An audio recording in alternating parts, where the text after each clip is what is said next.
Derivative and integral representation of Clausen function with base 2. This is also known as Clausen integral function because it has nice integral representation. Yeah. But for now, I like to call this a Clausen function with base 2. Now, how we have defined Clausen function in the last video. Yeah, is Clausen function has a base and an argument, and this is defined as there are two definitions for m being even number and for m being odd number. Either for m belongs to even or m belongs to odd. Yeah. So m belongs to even. The definition is sum from k equals to 1 to infinity of sine of k theta by k to the power m. So m belongs to odd number. This is sum from k equals to 1 to infinity cos of k theta by k to the power n. Yes. Now, we have the definition. Now we need to do this. And from this definition, we can see that if m is 2, that is, if m is even, the CL 2 theta will be defined in the first way. So it will be sum from k equals to 1 to infinity of sine of k theta by k square. Yeah, we have to use this application. Now, we cannot really find the sum directly, but we can do a thing that is differentiate this and then find the sum again, then integrate this. And this is an explanation. But let us see. If we differentiate this expression, d theta of c alpha theta, what we will get is we are just expressing with respect to theta, so q will be the constant. Right? Please know that. Sum from q will be k equals to 1 to infinity. Now this will just be cos k theta times now derivative of k theta with respect to theta, so it's k. K by k square is k times k, and k cancel out.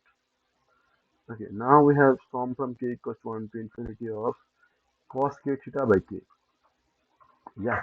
Now we know that if we have, sum from k equals to 1 to infinity of x to the power k by k. This is actually minus ln of 1 minus x. You remember, this sum is actually minus ln of 1 minus x. So in a similar manner, now what we can do is, what I can do is, I can write this as, okay, wait a second. Okay, yeah, good. Now, I can write this as cos of k theta can be written as the real part of sum from k equals to 1 to infinity e to the power I k theta, and this is the major twist in this solution. You know that e to the power I k theta can be written as cos k theta plus I sin k theta. The real part is just cos k theta. So now this will help us to proceed towards the solution. Now this is the real part of sum from k equals to 1 to infinity of e to the power I theta to the power k by k close. Now, are they in a similar form? Yes, they are in a similar form, x is equal to pi theta. Now, this will be a real part of minus ln of 1 minus e to the power I theta.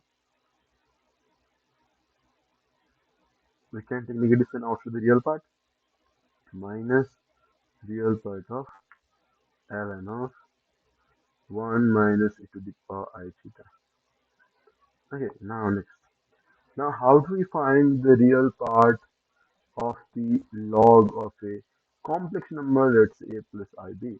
How do we find this? So what we basically do is, we know that a plus ib, it's a complex number and can be written as in the form of g to the power I theta, where g will be the modulus, written as a square plus b square, and theta will be the angle tan inverse b by a. Yes, if we write this as If we write this as g to the power I theta, we see that this will then change as ln of g plus ln of e to the power I theta. This is so that will be I theta ln of e is 1. So we will have this. Now we can see that theta is the imaginary part, ln of g is real part. So the answer will just be ln of g, where g was the modulus.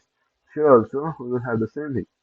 This can actually be written as minus the real part of the ln of 1 minus, it should be cos theta plus sin theta. In minus sign, we'll make it minus cos theta minus I sin theta. Do you get this?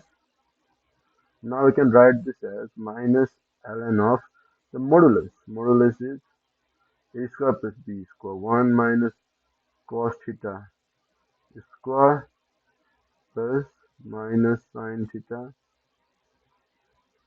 square.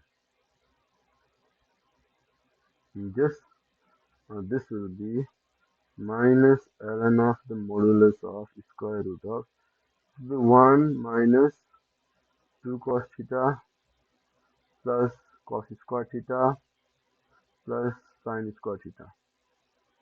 Now we know that from the Pythagorean identity, cos square theta plus sin square theta is just 1.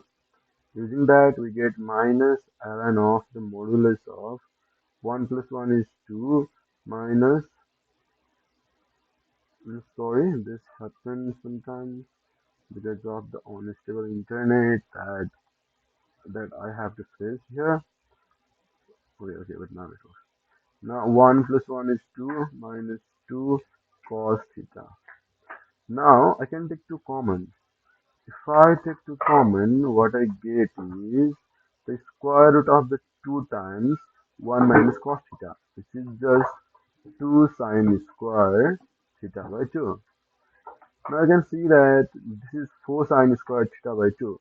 So the square root will be just 2 sine theta by 2. Now we have finally got the expression for the sum of from n equals to, or was it from n? Was it from, it is k. From k equals to 1 to infinity of cos k theta by k.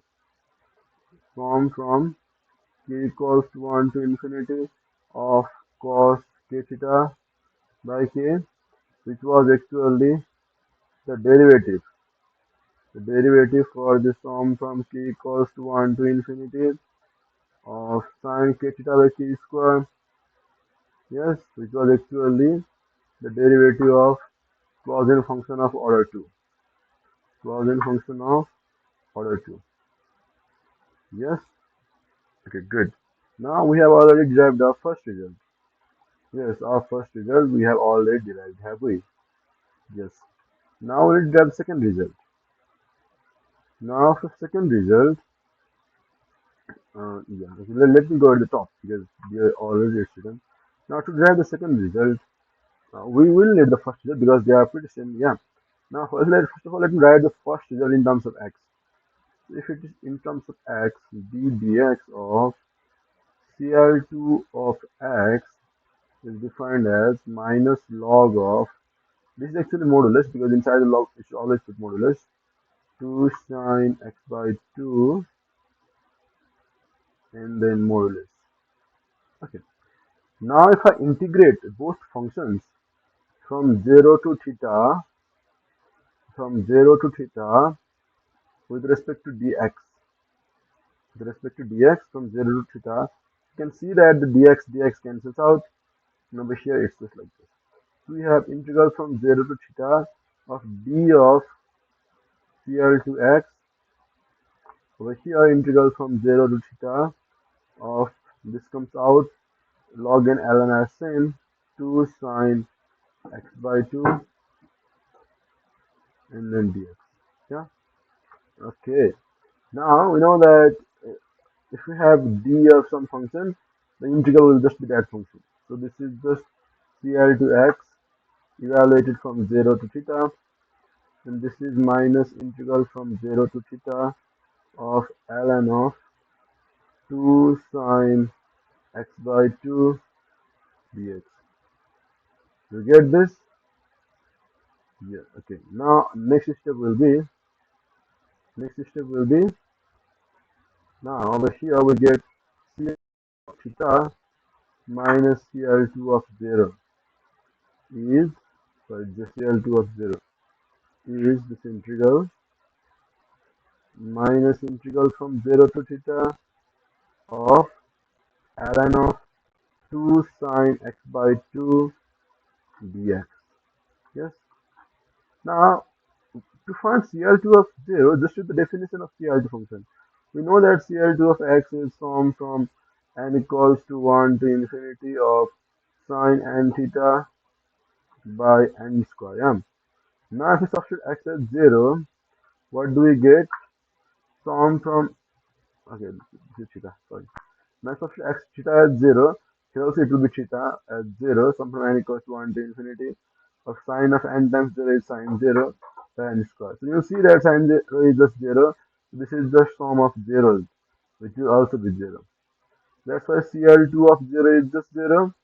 And that gives us an amazing result.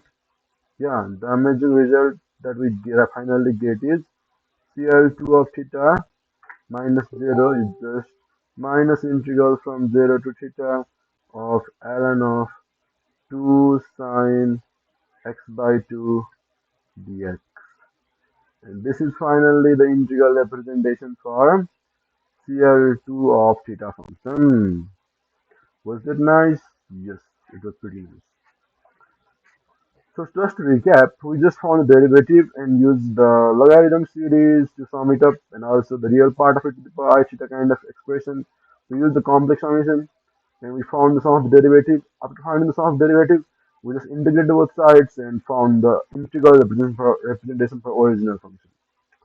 So that was it. That was a pretty interesting idea and a pretty interesting way to find the integral of a function. I do hope you enjoyed the video. Thanks for watching and look forward to seeing you in the upcoming videos too.